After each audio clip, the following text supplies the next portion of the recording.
Hi everyone, thank you very much for tuning in, and happy B for SAR Day. We really appreciate your being here virtually with us. It is, of course, we are in the time of Sfirat HaOmer, thinking about counting.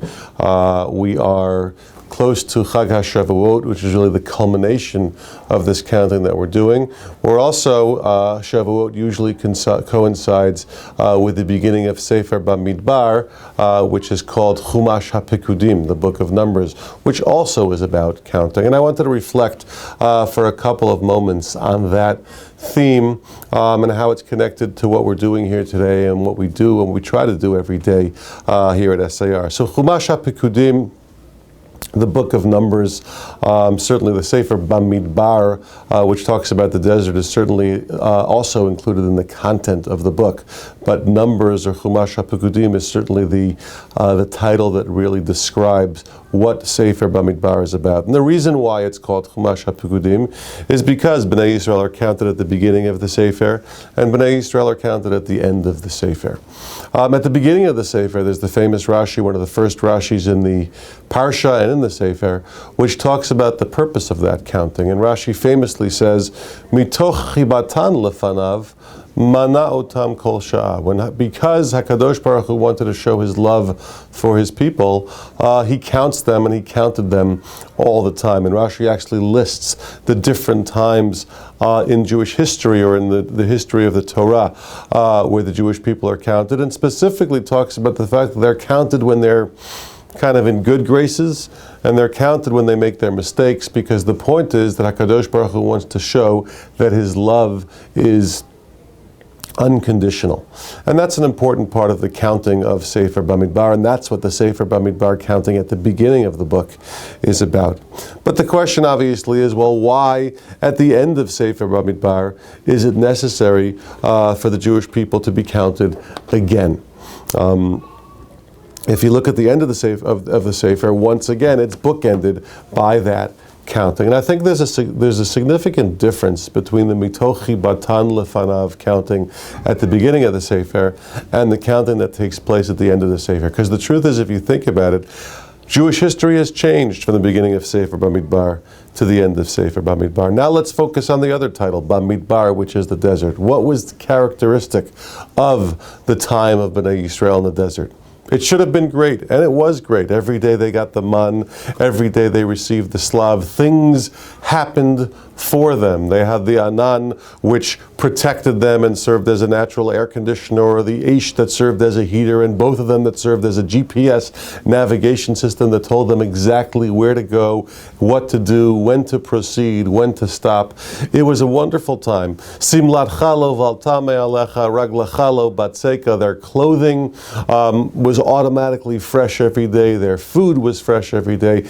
Everything was going great. But we know that that's not really what Sefer Bamidbar looks like. If you look in Parshat Bahalodcha, Parshat Shlach, Parshat Korach, the three central parshiot of Sefer Bamidbar, in Bahalodcha they're complaining, in Shlach they're complaining, in Korach they're complaining, and they're rebelling. So somehow, with everything being so good, it didn't really work out so well, because it's really characterized by Bnei Yisrael complaining, and therefore, of course, Bnei Yisrael being punished and saying, you know what, you're not ready to go into the next stage of your history, and your next stage of your destiny. So the end of Sefer Bamidbar is really before we go into Eretz Yisrael, and I think the reason why the Torah tells us that there's going to be counting again is because there's a very important message, which is really the difference between the whole experience of the Midbar versus the experience of Eretz Yisrael. The experience of the Midbar, as we said, was in certain ways ideal, but it also didn't work. And I think the reason why it didn't work is because when everything just happens for you, and when everything just happens kind of automatically, as great as it sounds, it doesn't really give you a sense of appreciation of what you have. It doesn't really give you a sense of the value of what you worked for, because you really haven't worked that much. And if the beginning of Sefer Bamidbar is about HaKadosh Baruch Hu saying, Mitochi batan lefanav, mana otam kol sha'ah, we're going to count you we're going to count you because of the incredible and unconditional love that HaKadosh Baruch Hu has for you. The counting at the end of Sefer Bamidbar is about almost the opposite. Not HaKadosh Baruch Hu is counting you, but it's actually a charge to Bnei Yisrael which says, you need to make sure that you count.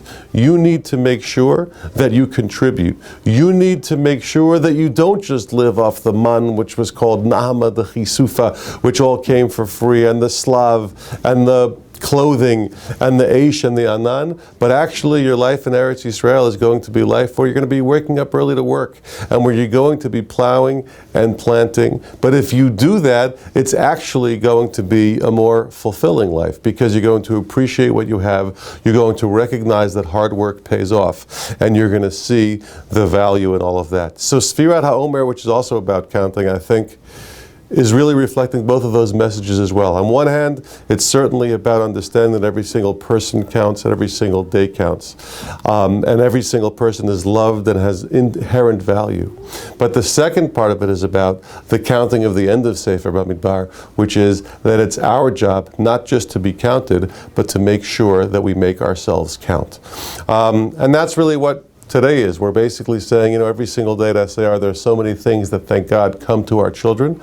We try to teach them educationally that they need to make sure that they know how loved they are and how beloved they are, and how that every single person is counted.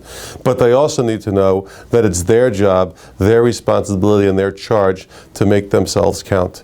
And what we're asking from everybody today is to really look at our institution in the same way and say, there are so many amazing things happening here. We're grateful for all of that, but we also understand and we also know that we need to do what we can to make sure that we do our part to make ourselves count, and to be able to keep this institution strong, afloat, and to be able to continue to do the wonderful things that it's been doing.